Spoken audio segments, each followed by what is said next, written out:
You are watching analog watch. কিভাবে আমরা এই ঘড়িটি তৈরি করতে পারি দেখা যাক। এই ঘড়িটি তৈরি করার জন্য বেশ কিছু টেকনিক আমরা শিখব। আপনার যে কোনো পরিমাপের একটি সার্কেল নেবেন, এলিপস টুল দিয়ে সার্কেল তৈরি করা যাক।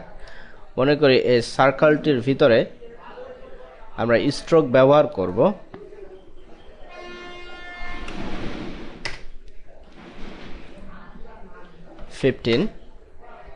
এবং এই স্ট্রোকটিকে আমরা এক্সপ্যান্ড করব। এক্সপ্যান্ড করার পর ডাইরেক্ট সিলেকশন টুলটি দিয়ে এই সার্কেলটিকে সরিয়ে এর ভিতরে যেই নান অবস্থায় সার্কেলটি রয়েছে সেটিকে আমরা আইডেন্টিফাই করব এবং Ctrl+Shift+G প্রেস করে একে আনগ্রুপ করে আবার এটিকে ব্যবহার করব। এখন এটি আবার ব্যবহার উপযোগী করা যেতে পারে। এর ভিতর একটি গ্রেডিয়েন্ট দেব এবং গ্রেডিয়েন্টটির ভিতরে কালার দেওয়া যাক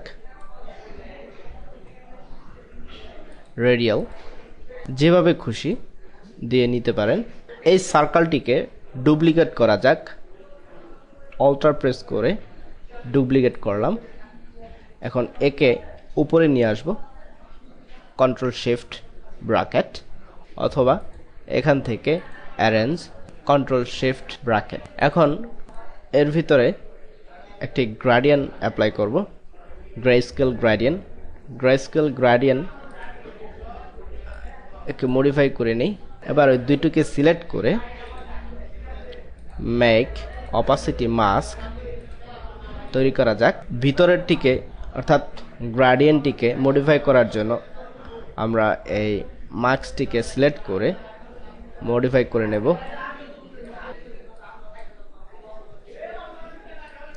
আপনার যেভাবে খুশি সেভাবে করে নেবেন মডিফাই। একে আমরা ডুপ্লিকেট করব, অল্টার প্রেস করে ডুপ্লিকেট এবং শিফট প্রেস করে ছেড়ে দেব এবং একে রোটেট করা যাক। পূর্বে অবস্থায় ফিরে আসার জন্য এই অবজেক্টটিকে সিলেক্ট করব।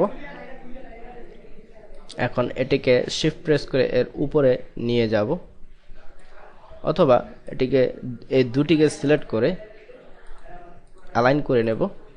বৃদ্ধি করা যাক। যেই স্ট্রোকটি আমরা ব্যবহার করতেছি আরেকটি তৈরি করা যেতে পারে, Ctrl+C Ctrl+F,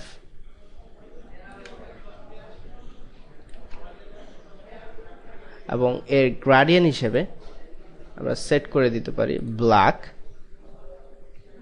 অল্টার প্রেস করে ব্ল্যাক, লিনিয়ার। উপরে যে অবজেক্টটি রয়েছে সে অবজেক্টটির ঠিক নিচে আমাদের ওই গ্রেডিয়েন্টটি দেখা যাচ্ছে। ঘড়ির যে চতুর্দিকে কাঁটাগুলো আছে, ঘন্টার জন্য 1 2 3 ইত্যাদি রয়েছে, সেগুলোকে তৈরি করব। প্রথমেই একটি রেখা টানব এবং এর পিটি হিসেবে 2 পিটি ব্যবহার করা হলো। একটু ছোট করা যাক।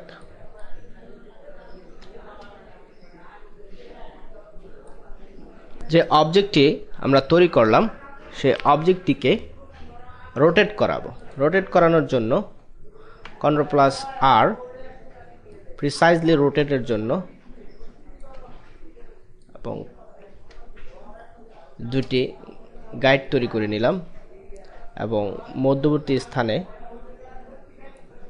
রোটেশনের জন্য সেট করলাম আমাদের পয়েন্টারটি এবং এটিকে অল্টার শিফট প্রেস করে ঠিক 45 ডিগ্রি অন্তর অন্তর পেস্ট করব। তারপর Ctrl+D প্রেস করে নেব।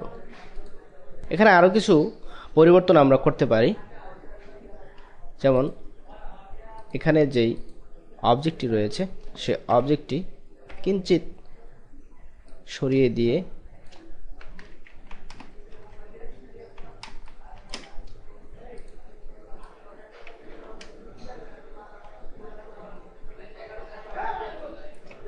ওকে,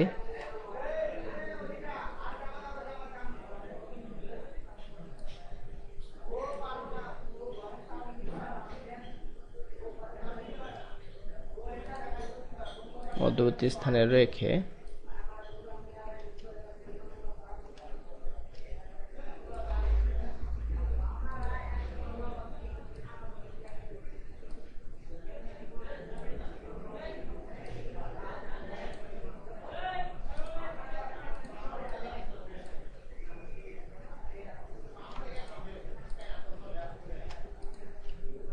Ctrl+G প্রেস করে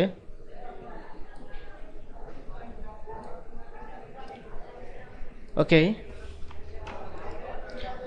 নিচের দিকের যেটি রয়েছে সেটিকেও ঠিক একইভাবে একটু সরিয়ে ঠিক মধ্যবর্তী স্থানে আমাদের গাইসটি থাকবে।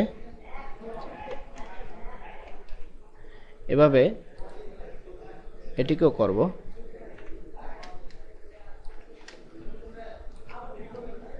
এবং এটিকেও করব। ওকে, আমাদের মোটামুটি ঘড়ির শেপটা চলে আসছে। এখন গাইডসগুলো আমরা উঠিয়ে দিতে পারি। লকটিকে বাদ দিয়ে সিলেক্ট করে ডিলিট করে দেব। ওকে, চতুর্দিকে যে অবজেক্টটি রয়েছে সেটিকে একটু বৃদ্ধি করা যাক।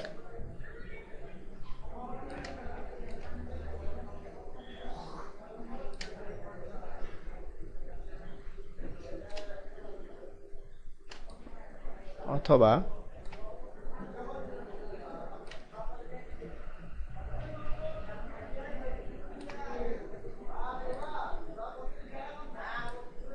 এখানে একটু মডিফাই করে দেখতে পারি।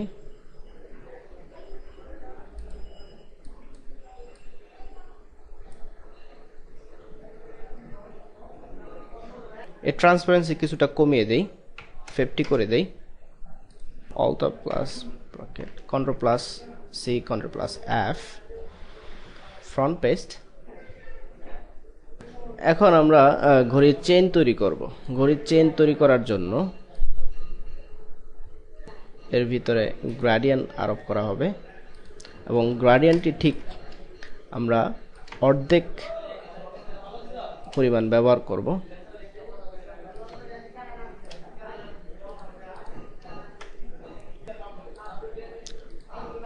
0.5 pt Ultra plus drag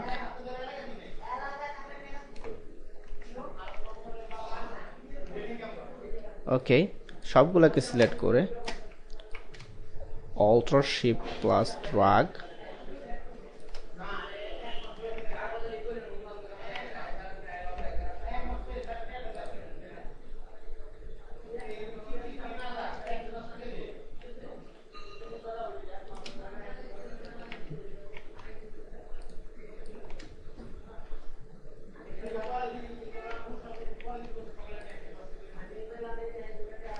ওকে, এবার সামনের দিকে নেওয়া যাক।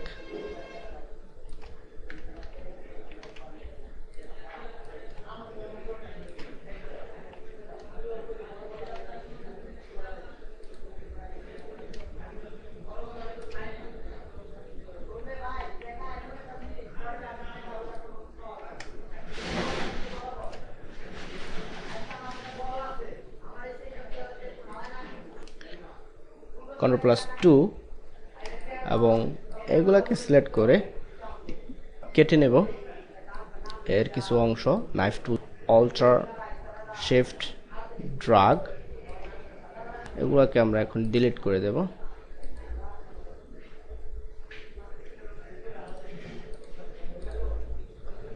ওকে, এবং ঠিক একইভাবে নিচে যেগুলো আছে সেগুলোর ক্ষেত্রেও ডিলিট করব।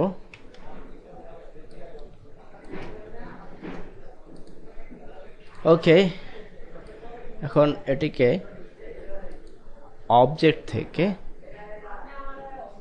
মেক উইথ ওয়ার্প প্রিভিউ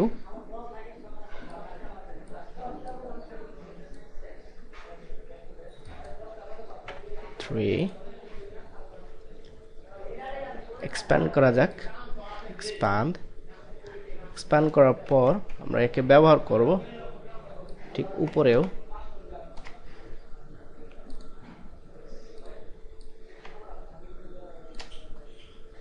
ওকে,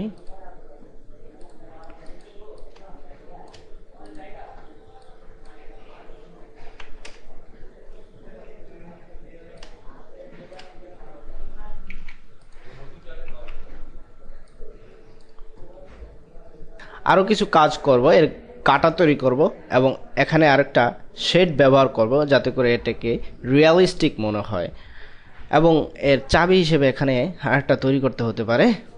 তো দেখা যাক কীভাবে করা যেতে পারে। প্রথমেই আমরা একটি স্টার নিলাম। স্টারটিকে, সাধারণত স্টারগুলো এরকম অবস্থা থাকে, ডাউন অ্যারো ব্যবহার করে এর শুধুমাত্র রেক্ট্যাঙ্গেলটি নিয়ে থাকব এবং একে পুরোপুরি হোয়াইট করা যাক, অথবা ডি প্রেস করে আমরা ডিফল্ট সেটিংটি ব্যবহার করতে পারি। রেক্ট্যাঙ্গেল টুলটির সাহায্যে একটা অবজেক্ট তৈরি করব এবং এই দুটিকে অ্যালাইন করব। অ্যালাইন করার পর অল্টার প্রেস করে রেখে পাথফাইন্ডার প্লেটের শেপ মোডে ব্যবহার করব এবং দুটি অ্যাড হয়ে যাবে। দুটি অ্যাড হয়ে যাওয়ার পর নিচে অ্যাঙ্কর পয়েন্ট রয়েছে, সেই অ্যাঙ্কর পয়েন্ট দুটিকে স্কেলিং করব।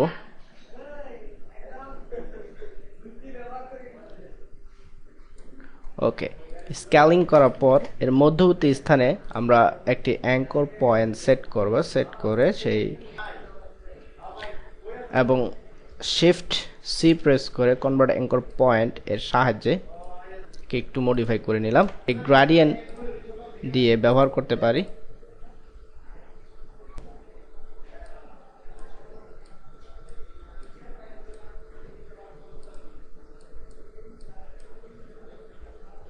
ওকে, একে আমরা এখানে ব্যবহার করব। ব্যবহার করার জন্য এর ঠিক মধ্যবর্তী স্থানে আমাদের সেই গাইডসগুলো ব্যবহার করতে পারি।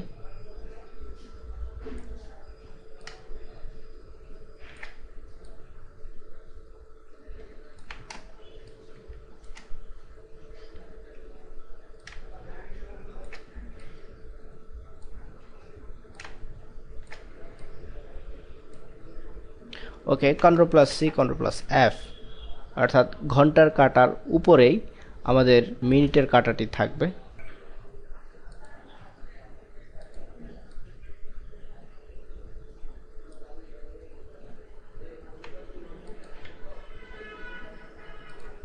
অথবা আমরা এটাকে নিচের দিকে ব্যবহার করতে পারি। ওকে, স্কেলিং করার পর এটি উল্টো দিকে চলে গেছে। এখন এখানে মাইনাস মান ব্যবহার করব। সেকেন্ডের কাটা তৈরি করব। এটা লাইন টুল দিয়ে লাইন অঙ্কন করে 3 এর স্ট্রোক এবং এক্সপ্যান্ড করা যাক। এক্সপ্যান্ড করার পর অবজেক্টটির দুটি অ্যাঙ্কর পয়েন্টকে স্কেলিং করে একত্রে নিয়ে আসবো। ওকে, এবং ঠিক এর পেছনে আরেকটি অ্যাঙ্কর পয়েন্ট তৈরি করব।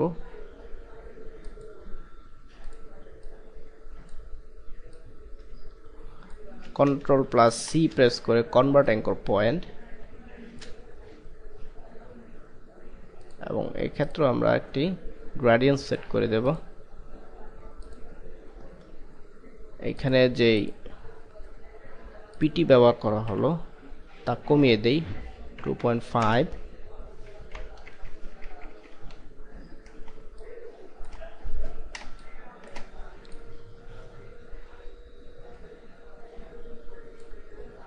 ওকে, বৃদ্ধি করা যাক।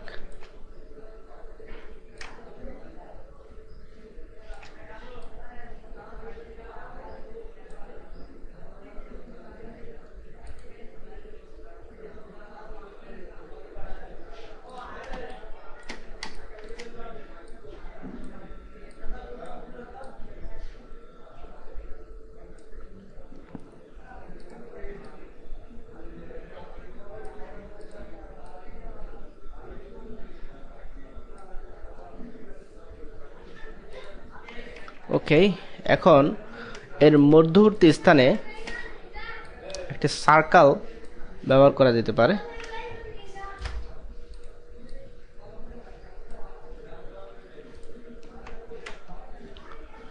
ওকে, এই অবস্থায় গাইডগুলোকে আমরা উঠিয়ে দিতে পারি। হ্যাঁ, আমাদের মোটামুটি অ্যানালগ সিস্টেমের ঘড়িটি হয়ে গেল। এখন আমরা যে কাজটি করব তা হচ্ছে এটাকে সিলেক্ট করে Ctrl+C Ctrl+F বড় করে এখানে নিয়ে আসবো, এনে এর ভিতরে একটি গ্রেডিয়েন্ট সেট করব এবং তা অবশ্যই গ্রে স্কেলের হতে হবে। সাধারণত ক্লিপিং মার্কস তৈরি করার জন্য গ্রে স্কেলের গ্রেডিয়েন্ট ব্যবহার করে থাকি। এই গ্রেডিয়েন্টটি ঠিক উপরে থাকবে, Ctrl+C Ctrl+F, এবং এটিকে আমরা সাদা করে দেব, যেটি এখন নিচে চলে যাবে। দুটিকে সিলেক্ট করে যে কোনো পরিমাপের কেটে নেব।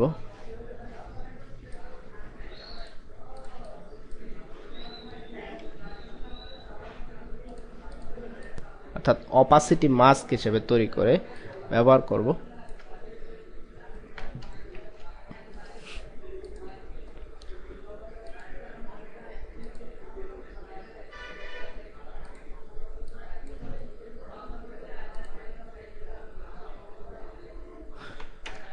সব প্রকার ঘড়ির কিছু নিয়ন্ত্রণ করে থাকি আমরা বাইরে থেকে।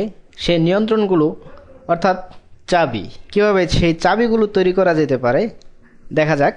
চাবি তৈরি করার জন্য আমরা একটি রেক্ট্যাঙ্গেল দিয়ে এঁকে নেব এবং এখানে একটি গ্রেডিয়েন্ট সেট করব এবং গ্রেডিয়েন্টটি লিনিয়ার নেব।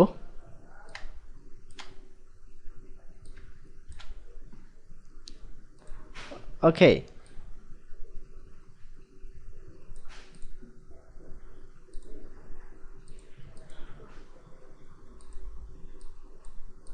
কিছু মডিফাই করা যাক গ্রেডিয়েন্টটির, এবং এর স্ট্রোক অবস্থাকে নান করে দেই, অথবা স্ট্রোক অবস্থানে আমরা একটি গ্রে কালার ব্যবহার করতে পারি। এখানে যে স্ট্রোকটি রয়েছে এই পাশ দিয়ে, সেই স্ট্রোকটিকে আমরা ডিলিট করে দিতে পারি।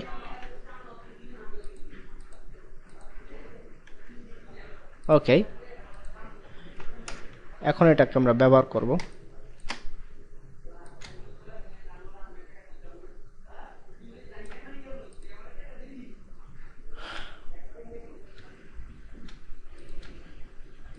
ওকে, আপনারা ইচ্ছা করলে এগুলোকে গ্রুপিং করে ড্রপ শ্যাডো ব্যবহার করতে পারেন।